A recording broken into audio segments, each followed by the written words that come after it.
우리가 잠깐 쉬었는데 우리 원래는 깡 선생이 조선족 문제를 조금 하시려고 했는데 시간이 너무 없을 것 같아. 조선족 문제가 좀 비중이 있는데 반해서 그래서 좀 짧게 끝낼 수 있을 것 같아서 우리 김도희께서 에볼라 바이러스 주제가 좀 유사하네, 그죠? 그래서 매독과 에볼라 바이러스. 이번엔 뭐 바이러스 특집 하지 뭐. 바이러스 특집.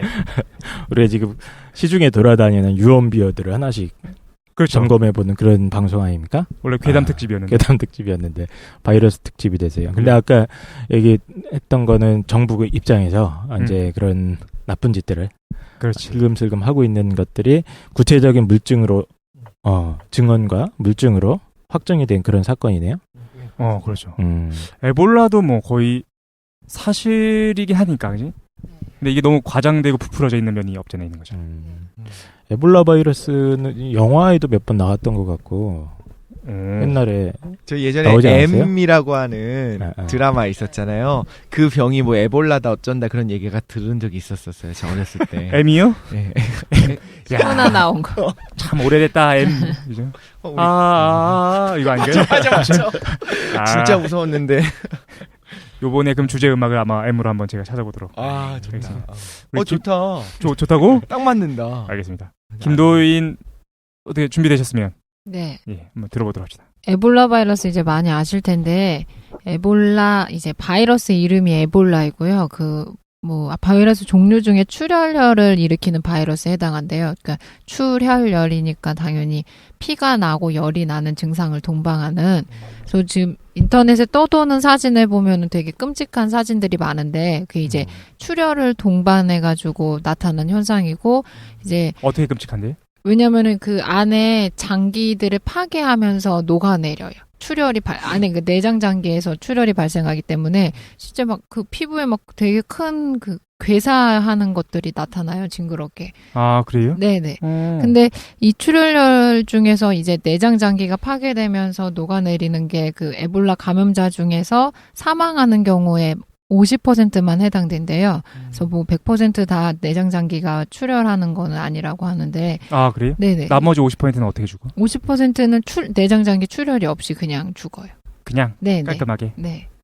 그래서 이게 처음에 이제 발병했었던 건 얼마 안 됐어요. 1970년도에 발견됐어요. 콩고 지역에서. 그래서 영국 의학 박사께서 발견하고서 이름을 에볼라라고 지었는데 몰랐는데 이거 조사하다 보니까 그 전염병이 발병했을 때 그 이름을 명명하잖아요. 근데 그 지역명으로 하면 안 되는 게 이게 관례처럼 돼 있나 봐요. 아, 그래요? 왜냐면은 뭐 우리가 되게 부산 무서워하는데 예, 그러면 그 지역이 아예 뭐 경제적으로나 여러 가지 악영향을 받게 되니까 그래서 지역명을 피하려고 보다 보니까 그 옆에 그냥 강가 이름을 따서 에볼라라고 붙였대요. 그게 뭐야? 전체가 이제 많아요. 한강 뭐 이렇게 진 거잖아. 근데 한강이면은 한국에 있는 강이라는 거는 이제 많은 사람들이 알기 쉽진 않으니까 큰 유명한 강이 아니고서는. 근데 실제로 그 에볼라가 그 강 이름도 아니었다고 하더라고요. 그래요? 네. 예. 이름은 그냥 막 잤다. 네네. 그래서 실제 그 에볼라 바이러스 중에 5종류가 있거든요. 저는 이거 왜 괴담으로 하려고 했냐면 인터넷 사진이 이제 끔찍한 데다가 이거 공기로 확산되더라라는 게 막 유포돼서. 그래가지고 그 사실 아니야? 예, 네. 아프리카 이번에 막 발생했을 때 그 발생한 나라 지역에 뭐 외국인들이 우리나라에 오는 걸 막 행사 같은 걸 취소시키고 취소해야 된다고 막 난리가 났었어요. 네네. 그때 모 여대에서 무슨 유엔 주관하는 뭐 회의 같은 게 있었는데 거기 참석하는 아프리카 숙모여대 덕성여대였던 걸로 제가 네, 아, 그래요? 네, 덕성여대. 네. 삐 처리하는 걸로. 그것 때문에 그 언론에 인터넷에서 한번 난리가 났었죠. 무개념이라느니 네, 뭐 또 여대 욕까지 싸잡아가지고 갑자기. 네. 필요했던 거 아니야?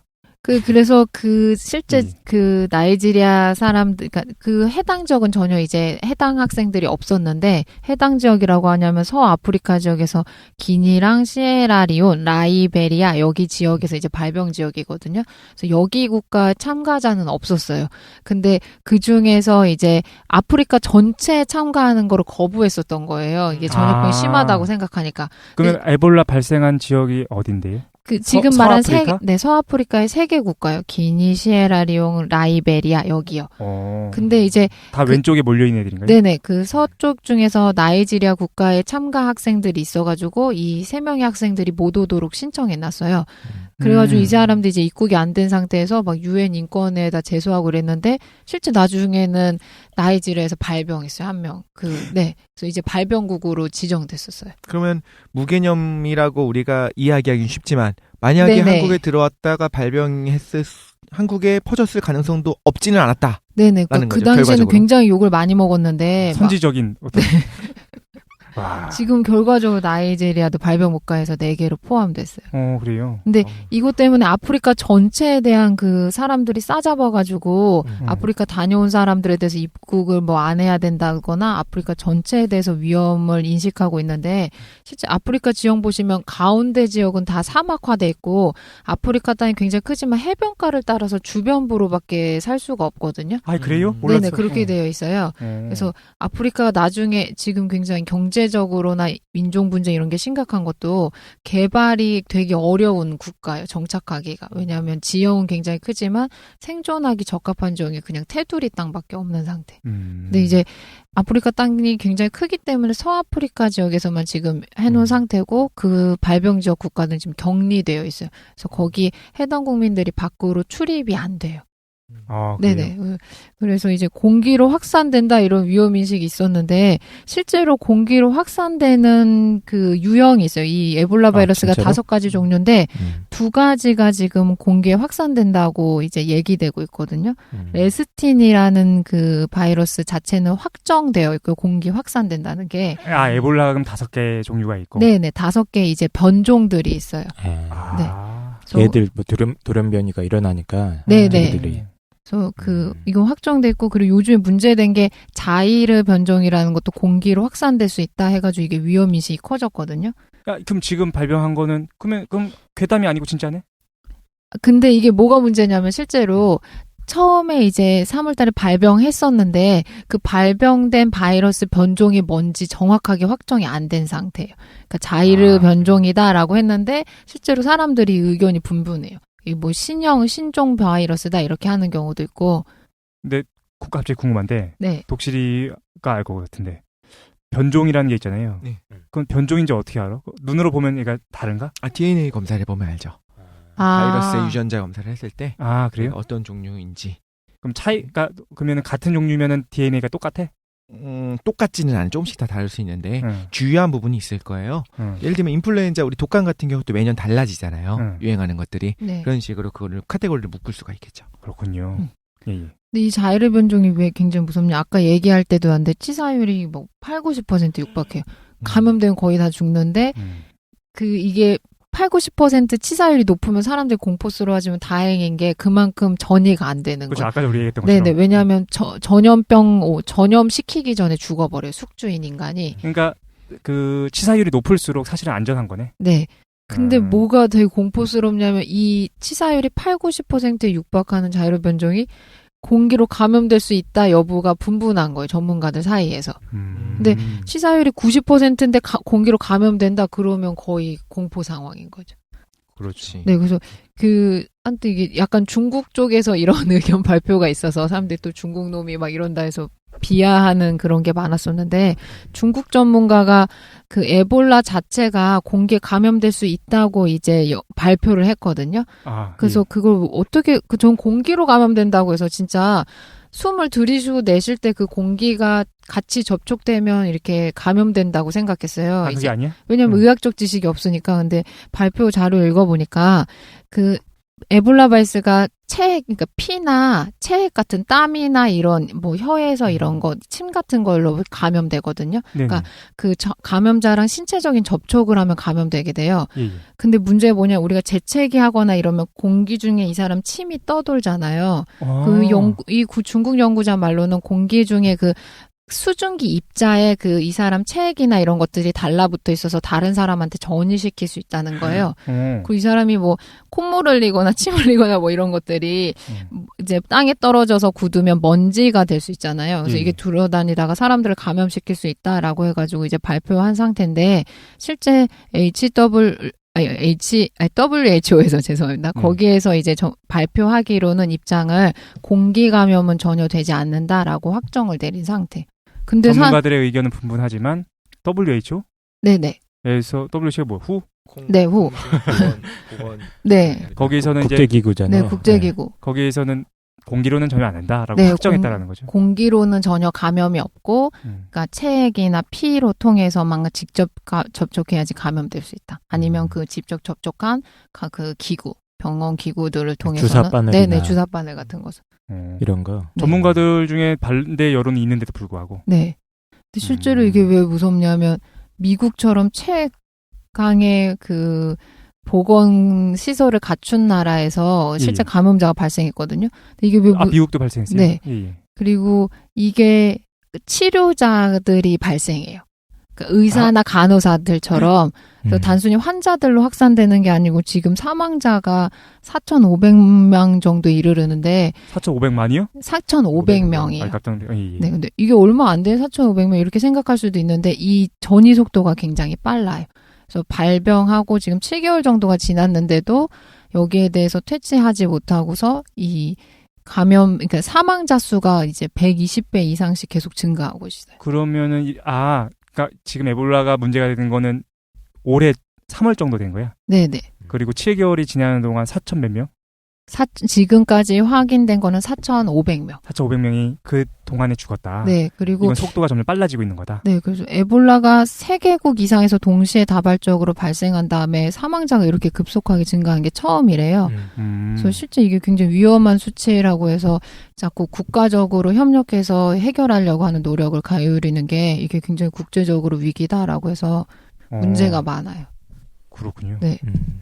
근데 이제 미국 쪽에서 발표하기로는 이제 치료자에 대해서 그 간호원들이 이제 감염되거든요. 근데 실제로 위생 수칙을 정확하게 지키지 않았기 때문에 이게 감염되고 있는 거다라고 이제 밝히고 있는데 정확하게 그 사람들이 안전 수칙을 안 지켜서 발병한 건지 아니면은 정말 공기 중으로 이렇게 전염될 가능성이 있는 건지는 정확하게 알 수 없어요. 그렇군요. 왜냐면 저는 이제 의학적인 지식이 없는 상태니까 모르겠어요. 이게 공기 중으로 감염될 수 없다라고 하는 거를 전문가들끼리 아직 합의가 안 된 상태이기 때문에. 그럼 5개 바이러스 중에서 그래도 최소한 2개 정도는 확실하게 공기 중으로 감염될 수 있는 애들이네. 그러니까 하나는 확정되고 자이르 변종이라는 건 이제 의견이 분분한 상태. 변종 중에 날개가 달리거나 그런 건 있을 수 없는 건가? 죄송합니다. 예, 딴 얘기했고, 예. 네. 근데 원래 변종이라는 것이 발생하다 보면요, 공기로 전염이 안 되다가 또 전염되는 게 나타날 수 있어요. 예를 들면 뭐 인플루엔자 같은 경우에 이제 조류 인플루엔자 우리가 얘기하잖아요. 네. 조류 독감은 사람이 감염이 기본적으로 안 되거든요. 네. 종간 장벽이 있어요. 조류들이 걸리는 병은 사람한테 걸리지 않고, 뭐 예를 들면 에이즈 같은 경우에 무슨 원숭이가 원래 걸렸었던 병이잖아요. 걔네들한테는 치명적이지 않은데 사람한테 치명적인 병이고, 이런 식으로 종간에 따라서 좀 다르게 작용할 수가 있거든요. 근데 분명한 거는 조류 독감이라고 하는 것이 사람에게 변종이 발생함으로써 사람도 감염될 수 있을 거다라는 예측들을 했고, 실제로 사람이 감염되거든요, 이제는. 진짜? 네, 감염돼요. 괴담 아니에요? 근데 아니요, 감염되는데 그게 치료가 가능한지 불가능한지, 치사율이 높은지 낮은지에 대해서는 제가 정확히 안 알아봤는데, 이런 식으로 바이러스성 질병들은 언제든지 전이가 일어나게 되고 변이가 일어나게 되고, 그게 더 치명적이 될 수도 있지만 이게 일반적으로는 온건해져요. 보통 온건해지게 되는데, 지금은 공기로 감염되지 않는다 하더라도 어떻게 변할 수 있다라는 거죠. 근데 모르겠다. 근데 이야기하다가 침을 튀는 걸로 감염되는 건 타액 감염인 거잖아요. 네네. 공기가 아니라. 그건 또 이제 공기 감염이라고 얘기하지 않는 거야? 그쵸, 그건 타액인 거죠. 그러니까 마스크를 하면 어느 정도 그거는 막을 수 있는 거. 그렇군요.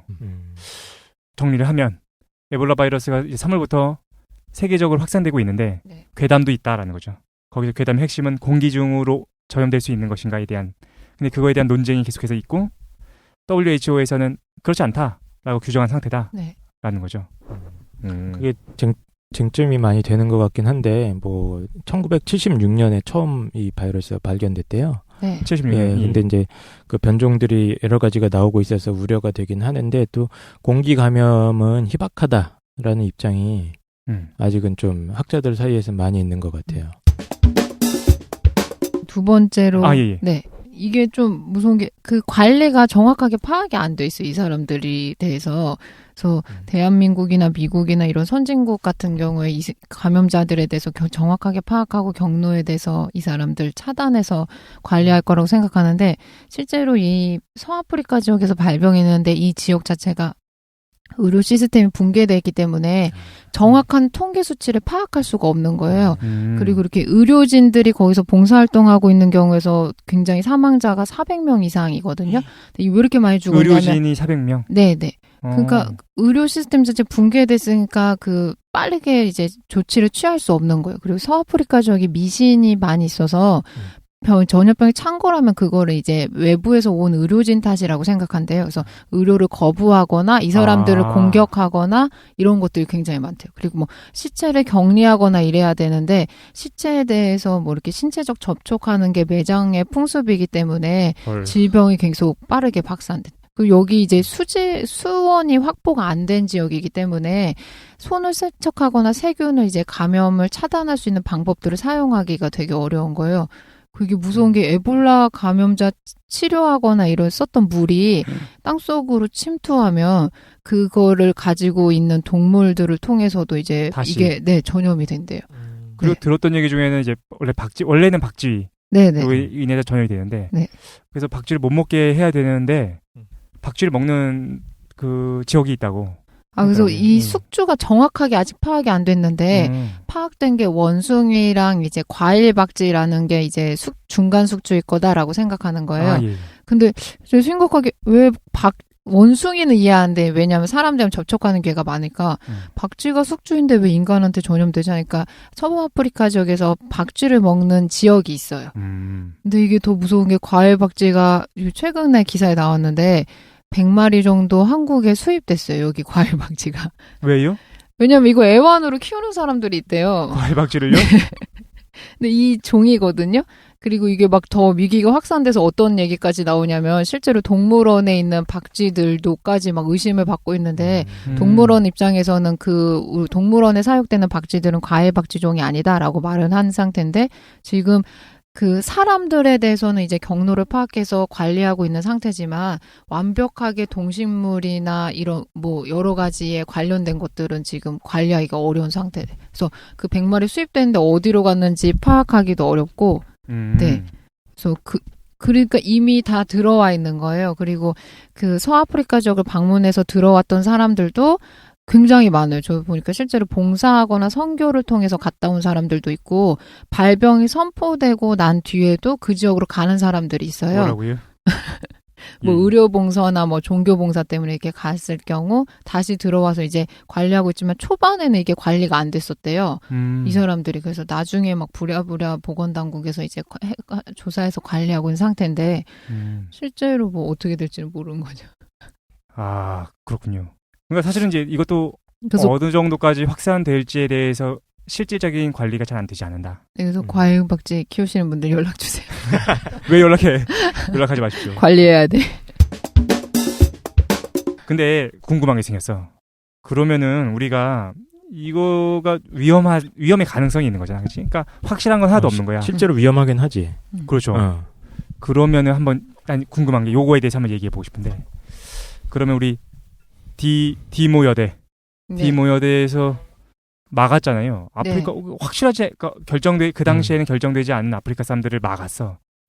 근데 우리가 안전에 대해서 고려한다면은 국가적 차원에서 여러 가지를 할 수 있을 것 같아요.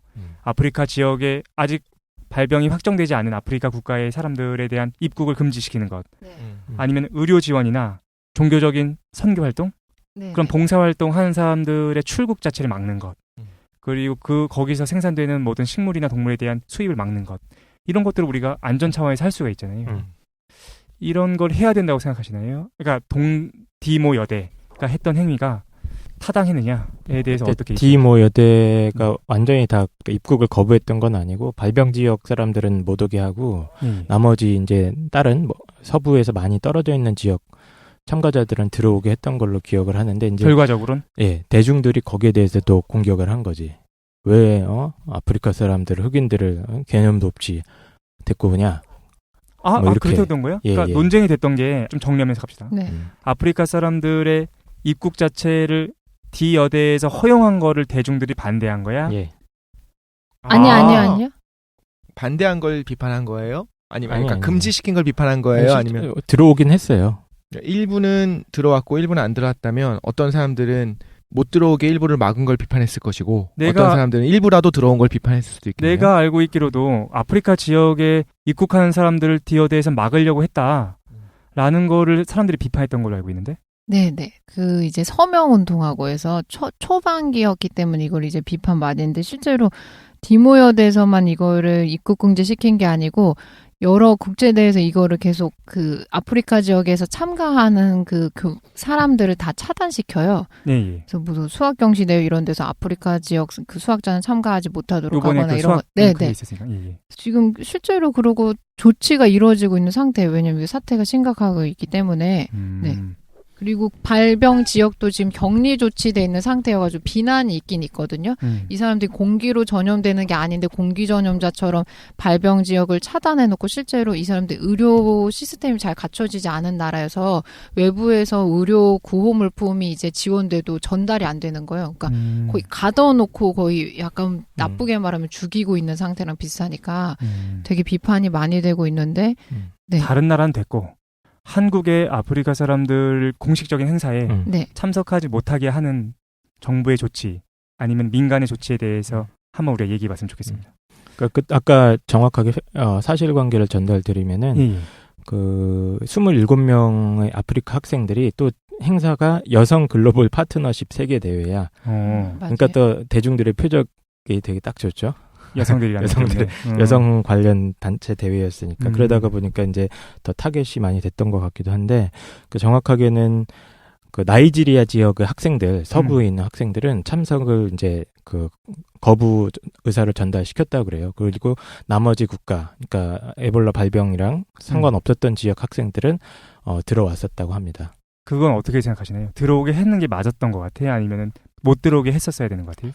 국가에서는 그걸 우리나라에서는 그 이민국에서는 그걸 못하게 막거나 그러진 않았었나 봐요. 아직 법무부나 그런 그렇죠. 데서는. 확정된 국가가 확정되지 아니면 않았으니까. 근거가 없으니까. 그러니까 예를 들어서 우리나라에 무슨 전염병 저기 그 서울시에서 전염병 돈다고 뭐 다른 지역에 있는 사람들까지 다 차단시키고 입국을 차단시킨다거나 그러면은 좀 문제가 되지 않겠어요? 그러니까 어떻게 생각하시나요? 우리가 어쨌든 근데 우리 민족적인 차원에서 봅시다. 다른 나라야 뭐 어떻게 할 것 같고 그죠? 편협한. 그러니까 일단 우리는 살아야 되니까 우리의 입장에서 아프리카 지역의 사람들에 대한 입국에 대해서 금지하는 것, 공식적인 행사, 세계적인 행사에 입국을 거부하는 것 이런 조치가 필요하다고 생각하세요? 아니면 안 된다. 적어도 발병된 국가가 아닌 아프리카 지역의 사람들이라고 한다면 입국을 시켜야 된다라고 생각하시나요? 좀 결과론적으로 봐야 되는 것 같아요. 결과론적으로 봤을 때, 그러니까 비난하기는 쉽지. 실제로는 공기 전염도 아니었는데 우리가 과잉해서 그렇게 미리 설레발친 거 아니냐. 민간 차원에서 한 거긴 하지만 좀 방문 자제해줘라. 너네 환영받지 못한다라고 이야기한 것이 결과적으로 우리가 그게 공기 전염이 아니었을 수도 있고 이기 때문에 우리가 좀 비판을 하는 건데 만에 하나 그 행사를 통해서 들어왔다면 어떻게 반응했겠냐는 거예요. 그러면 이제 나중에 역사가 쓸 때도 만약에 역사적으로 우리나라에서 많이 퍼졌다고 해봐요. 그때 그거를 굉장히 치명적인 실수였다. 좀 더 강화했었어야 됐다. 검역도 강화하고 그런 거는 좀 미리미리 차단했어야 됐다라고 우리가 이야기가 나올 수 있는 거거든요. 또 반대급부로 좀 뭐 생각하냐면 이게 아프리카였기 때문에 오히려 반대로 사람들이 더 그렇게 분노했을 것 같아요. 유럽에서 발병한 병이었고 유럽인들 전체를 차단했다면 그렇게까지 비난하지 않았을 거야. 근데 우리는 아프리카에 대한 뭐 그게 우리 안에 그 마음이 있는 거야. 쟤들은 이렇게 그게 좀 병 때문에 차단을 하려고 한 거였음에도 불구하고 아프리카 무시해? 뭐 아프리카 사람들 전부 다 병 걸린 사람들이야? 막 이런 식으로 하면서 좀 반응한 게 아니었을까. 저는 심지어 미국에서 발병했다면 미국 사람들 전부 다 차단 일시적인 거잖아요. 어차피 영구적인 게 아니잖아. 일시적인 차단에 대해서는 그럴 수 있다고 생각하고 저는 맞는 것 같아요. 아, 독실의 입장은 차단하는 게 맞다. 근데 우리가 아프리카 사람들이라서 그들이 사회적 약자의 입장이 있으니까 우리가 민감하게 반응하는 거지. 이거는 입국을 차단하는 게 맞다라는 거, 일시적으로나마. 그죠? 네. 저도 입국 차단하는 거는 그러니까 당연히 철저하게 검역 절차를 거치고 그런 거는 중요한 거고. 근데 이제 이번 케이스 같은 경우는 어느 정도 과학적으로나 이런 거를 종합해 봤을 때는 그 발병 지역이 아닌 지역까지 이렇게 너무 민감할 필요가 있나 하는 생각은 좀 드는 것 같아요, 저는. 왜냐면은 공기 전염 여부도 아직 뭐 확증된 거는 아니라고 저는 오히려 공식적으로는 타액이라든가 신체 접촉을 통해서 되는 거라고 돼 있고, 그리고 아까 말씀드렸듯이 이게 그 발병해서 죽는 데까지, 그러니까 잠복기가 되게 짧은 질환이잖아요. 네네. 예, 그러니까 뭐 증상이 곧바로 거의 나타나는 병이기 때문에 이거는 몇 년씩 있는 바이러스가 아니거든요. 예, 그렇다면 이런 케이스 같은 경우에는, 그러니까 발병국이 아니라면은 뭐 충분히 들어와도 된다고 저는 생각을 하고요. 막으면 안 된다. 예. 입국하는 그 순간에 만약에 발병국 명단에 올라가면 어떡하죠? 그리고 한 일주일 후에 한국이 발병국 명단에 올라갈 수도 있는 거죠. 근데 이런 식으로 생각하면 사실 에볼라가 유명해서 그렇지 세상에 우리가 모르는 병들도 되게 많고 말라리아를 비롯해 너무 많고 다 어떻게 적용할 것이냐는 문제도 있을 수는 있겠네요. 일단은 그럼 일단 정리하면 독실이는 일시적이나마 그게 유명하고 치명적이라고 한다면은 입국을 거부하는 게 타당했었다. 아프리카는 미국이든. 강 선생은 확실하게 국가적 차원에서 발병국이라고 확정되기 전까지는 그거에 대해 싸잡아가지고 전체적으로 입국을 금지하는 거는 문제가 있다. 그렇죠. 라는 거죠. 국가 간 외교 문제도 있는 거고. 그렇지 사실은 그죠. 김도희는 어떻게 생각하시나요? 조사하다 보면 입국을 허용하는 게 되게 어려운 것 같아요. 금지하게끔 한 게 타당한 것 같아요. 근데 실제로 예를 들어 발병 서아프리카 3개국에 대해서는 금지하는 것도 지금 문제 삼을 수 있는데, 실제로 거기 가 있는 우리나라 자국민이 감염됐을 경우 이 사람을 본국으로 이송하거든요. 그래서 저 약간 이거 보면서 어떤 건 생각을 했었냐면, 실제로 이 사람 감염자니까 자국으로도 못 들어오게 차단할 것 같은데, 미국에서도 왜 문제가 된 거냐면 자국민의 미국인 감염자 2명을 본국으로 이송해요. 굉장히 막 완전 세균에 대해서 감염이 안 되는 장비를 동원해가지고 자국으로 이송해서 치료를 해요. 역시 천조국. 근데 이제 전쟁 영화 보면 전쟁했을 때 앞에 이제 나가서 싸우면 사람들이 총에 맞은 자기 자국 병사를 데리고 오잖아요. 예. 그 사람을 버려둘 것 같은데 자기의 목숨이 위험한 상태에서 적국에 총알을 뚫고 가가지고 시체나 아니면 그 사람 총상 입은 사람들이 그렇지. 데리고 오잖아요. 그래서 제가 궁금해서 물어본 적 있었는데, 남자분들은 왜냐면 군대 자체가 유지가 돼야 되기 때문에 자기가 죽었을 때도 생명이 보장된다, 이런 안전성을 이제 뭐라고 할까 확보받기 위해서 그렇지. 시체나 부상병을 반드시 데리고 와야 된다고 하거든요. 자기 목숨 그럼 위험해도. 미국만 그래요. 한국은 그래요? 한국은 안 그래요? 한국은 탄피 챙겨야 돼요. 그래서 저는 미드를 보고 물어보니까 그때 그래서 그렇게 말해가지고 저 군대가 저렇게 운영되는 거구나라고 싶었는데, 실제로도 자국민일 경우에는 전염자일지라도 본국으로 이송해서 치료하는 거예요. 그래서 이것도 좀 국민이기 때문에 이런 보호하는 것들이 있나 싶었어요. 돈이 많아서 그러죠. 근데 실제로 네네. 미국은 진짜 그런 것 같아요. 미국은 좀 그런 전통이 있죠. 몰랐는데 미국은 군인들에 대한 절차 존경심이 굉장히 크더라고. 이번에 최근에도 항공사에서 문제가 됐잖아요. 현역 군인인데 자기 이제 정복이 구겨질 것 같아가지고 옷장이 좀 맡겨달라라고 했는데 항공사에서 그걸 거부했어. 퍼스트 클래스만 된다.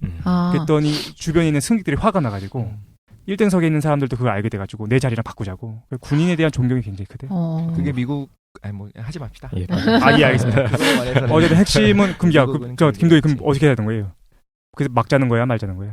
저도 만약에 여기 어떤 결정권이 있으면은 막으려고 할 것 같아요.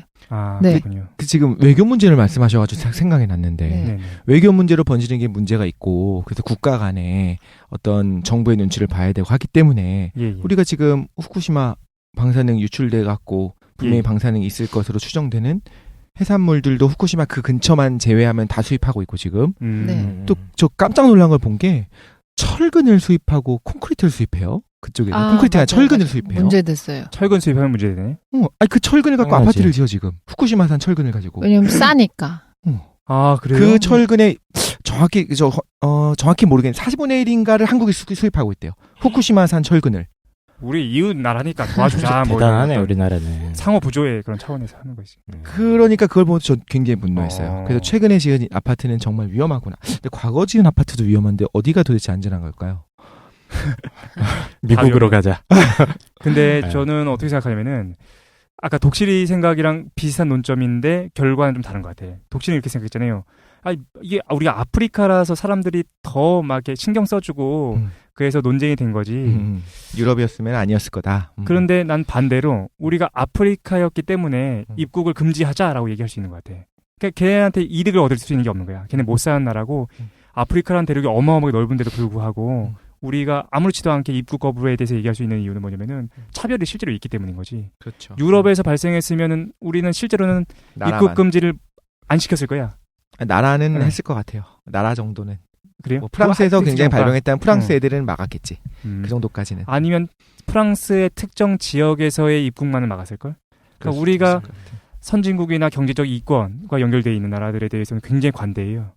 그런데 사실 더 조심해야 되는 것 같아. 여성에 대한 거나 아니면은 아프리카에 대한 거나 만약에 실제로 소외되고 있는 그런 위치에 있는 곳이라고 한다면 입국에 대한 거부나 그런 거에 있어서 더 조심했어야 되지 않는가라는 생각이 들어요. 아프리카를 나라 취급하잖아요. 대륙인데. 그렇지. 굉장히 많은 나라들이 있는 원래 실제 지도에서도 너무 축소돼 있다며. 원래 3D로 보면 아프리카 대륙이 면적이 굉장히 넓대요. 그런데 이제 이걸 2D로 이제 만들면서 그 어느 부분에서는 이게 제거돼야 되는 부분이 있잖아. 그걸 아프리카 지역에서 대부분 제거해서 아프리카가 굉장히 작은 대륙처럼 보이게 만들었다고. 이거 괴담 같아. 괴담입니까? 지도를 그렇게 만들 수는 없고요. 적도 부분에 있는 게 좀 작아 보이고. 그래? 아무래도 우리 그 지도의 방법에 따라 다른데. 기본적으로 이제 위쪽 극지방으로 갈수록 실제로는 이렇게 좁아지잖아요. 예. 그거를 이렇게 펴서 하기 때문에 캐나다가 무지하게 커 보이고 그린란드가 무지하게 커 보이는데 그걸 얘기하는 것 같아요. 근데 아프리카는 적도 지역에 걸쳐져 있기 때문에 사실적으로 나오는 거고. 괴담이었네. 괴담 전문. 그렇습니다. 그래서 오늘 우리가 괴담 특집인데 시사 특집의 연장이 됐어. 그러게요. 일단 괴담 특집 1부랑 2부는 이 정도에서 좀 정리하는 것도 괜찮을 것 같아. 네. 일단 그래서 첫 번째로는 이제 매독에 대한 거, 두 번째로는 이제 에볼라 바이러스에 대한 거, 그거에 대해서 대중들이 어떻게 생각하고 있었고 국가적 차원에서 그걸 어떻게 다뤄왔는가에 대한 얘기를 간단하게 했습니다. 전 괴담으로만 한 건데. 그랬어요? 그렇게 전문적으로 하지 않았어요. 그렇군요. 네. 다음 시간에도 우리 좀 괴담을 좀 연결시켜가지고 오늘 우리가 나왔던 얘기 중에서 인종차별에 대한 얘기 그걸 좀 연결시켜가지고 조선적 얘기를 우리 깡 선생이 준비해 주실 거고 그리고 이제 외계인의 차별에 대한 얘기는 아니고 외계인의 선물에 대한 얘기를 좀 다음 시간에 좀 같이 진행하도록 하겠습니다. 네. 일단 오늘 고생 많이 하셨는데 끝나기 전에 10초씩 얘기하고 마무리해도 괜찮을 것 같아요. 10초씩 잠깐 얘기해 보도록 합시다. 저는 괴담 특집 들으면서 이거 재밌네. 그러니까 생각해보니까 내가 괴담을 너무 많이 알고 있는 것 같아. 내가 알고 있던 대부분의 정보는 괴담이었구나. 그런 생각을 하게 된 좀 좋은 시간이었다라는 생각이 듭니다. 네, 저는 이렇게 살다가 보니까 점점 게을러지잖아요. 예. 먹고 살기도 바쁘고 신경 쓸 일도 많아서 주변에서 돌아다니는 뭐 인터넷상에 이런 괴담적인 그러니까 뭐 이렇하더라죠. 이렇하더라 이런 정보들을 확인하는 게 굉장히 귀찮아요, 사실 이게. 그지. 네, 시간도 많이 들어가고 막 공부도 해야 되고 신문 기사도 한 개 보면 한 개 보다가 또 다른 기사 보면 또 관점이 완전히 다른 그런 사건도 있고 그래서 굉장히 귀찮아지는데. 저도 이 얘기들 들으면서 에볼라 바이러스 사실 이렇게 귀찮아서 요새 올해 워낙 바쁜 일들이 많아서 제대로 안 봤는데 이거 좀 이런 거 사건들에 대해서 좀 외독은 자세히 보신다는 아닙니까? 잘못했습니다. 이렇게 외독 좋아하지? 최 사장 이상하다. 최 사장 오늘따라 되게 외독 되게 좋아해. 예. 외독 되게 좋아. 의도가 있는 것 같아요. 최 사장이 이런 사건들에 대해서 잘 좀 신중하게 접근해야겠다 이런 다짐을 하면서 방송을 마치겠습니다. 저는. 네, 윤리적으로 사는 게 되게 힘든 것 같아요. 저도 이거 준비를 하면서 생각을 해봤을 때 저도 아까 얘기했던 것처럼 윤리적으로 살려고 했는데 저도 진짜로 미국산 소고기 먹지 않겠다. 정부의 태도가 너무 마음에 안 들었거든요. 그런데 어느새 미국산 소고기 그냥 가끔 먹는 거 아마 먹겠죠. 그러니까 식당 가서 미국산이라고 써 있다고 해서 나오진 않거든요. 이제는 굳이 사 먹을 땐 소주산을 먹긴 하지만 그런 걸 보면서 윤리적으로 사는 게 어떤 건지 되게 어렵다는 생각도 들고 내 안에 있는 그 자기 모습도 발견하게 되고 이런 고민하면서 살고 있습니다. 그렇군요. 네, 저도 이제 어렸을 때는 항상 뭐 되게 간단해가지고 뭐 윤리적으로 그러니까 항상 모든 판단 기준 윤리잖아요. 그래서 뭐 예를 들어 이런 거 영화에서 봐도 눈먼자들의 도시나 이런 책들에서 읽었을 때 이 사람들을 감금시켜 놓잖아요. 그래서 격리시켜서 이 사람들이 그냥 서로 죽어가게끔 만드는데 굉장히 이거 비윤리적이고 막 되게 붕괴하고 막 이랬었거든요. 근데 나이가 이렇게 들면서 자꾸 이런 문제를 판단할 때 이 사람 에볼라 예를 들어 감염자들 입국하는 거 허용해야 되냐 말아야 되나 할 때 뭐 당연히 허용해야 된다라고 말하기가 어려운 것 같아요. 좀 그런 게 조금 생각해 보게 됐고 이번 기회에. 그렇죠. 그리고 이제 과일박쥐 수입하신 200명 분들 연락 주세요. 분양해 주십시오. 네. 보건소로. 네. 일단 오늘 괴담 특집 여기서 마치도록 하고 네. 다음 시간에 오프 모임에 관해서 많이 의견 남겨주셨으면 좋겠어요. 예, 저희가 그거 카페에 공지할 테니까 한번 들어와서 어떻게 했으면 좋겠다 의견 남겨주시면 저희가 저희가 이런 거 해본 적이 없어가지고 저희가 도움을 좀 많이 얻도록 하겠습니다. 네. 맞다. 광고 오늘 안 했잖아. 다음 주에 하지 뭐. 아니 그냥 저는 이번에 제가 되게 의기소침했다고 생각하셔가지고 많은 분들이 되게 위로를 많이 해주셨는데 그게 너무 감사해갖고 감사하다는 말씀을 네. 드리고 싶었습니다. 독실이는 전혀 의기소침하지 않았었고 의기소침해서 딴 거를 막 준비하고 있었어요. 신경을 많이 쓰더라고. 사람들이 과학 어렵다고 했더니 근데 요구하는 것들이 굉장히 다양한 분들이 많이 들어주시는 것 같아요. 네, 네. 뭐 과학이 어렵다는 분들 계시고 좋다는 분도 계시고 철학은 어렵다고 하시더니 또 좋았다고 하시는 분들 철학이나 해라 이런 분도 네. 있을 정도로 그냥 저희들 그런 거 일일이 다 청취자 여러분들의 의견에 신경 써드리는 게 참 힘든 것 같다는 생각도 좀 해봅니다. 그래서 외계인 중심으로 하죠. 그렇게 하는 걸로 하겠습니다. 이게 싫다는 사람은 없었어. 야, 그거 재밌다는 사람들이 많더라. 그러니까 그거 신기하네. 진리의 승리. 사실 지난번 방송 때 저희 세 사람은 최 사장 얘기 안 듣고 있었잖아요. 또 저 얘기하나 이러면서. 근데 다른 분들은 재밌었다는 주변의 반응이 꽤 있더라고요. 일단 그래서 저희가 그 가끔씩 올려주시잖아요. 이거 했으면 좋겠다, 저거 했으면 좋겠다. 근데 네. 저희가 그거 사실 다 참고하고 있거든요. 그래서 최대한 많은 분들이 만족하실 수 있는 방송 만들 수 있도록 외계인 중심을 하도록 하겠습니다. 일단 그러면 오늘 여기까지 하는 걸로 하고 네. 오늘 고생 많이 하셨습니다. 칫솔님이 미술관 전시회 관람 모임을 준비하고 계십니다. 10월 25일 토요일 3시부터 5시 반까지 청담동에 있는 미술관에서 진행됩니다. 숲 미세모 칫솔님이 직접 미술 설명도 해주시고 관련 다큐도 함께 보고 끝나고는 칵테일도 마신다고 하네요. 지대넘야 카페에서 참석 인원을 확인하고 계시니 관심 있는 분들은 나들이 겸 가벼운 마음으로 다녀오시는 것도 좋을 것 같습니다. 저희 지대넘야 패널들도 시간이 되는 사람은 참석할 수 있도록 노력하겠습니다. 광고 끝.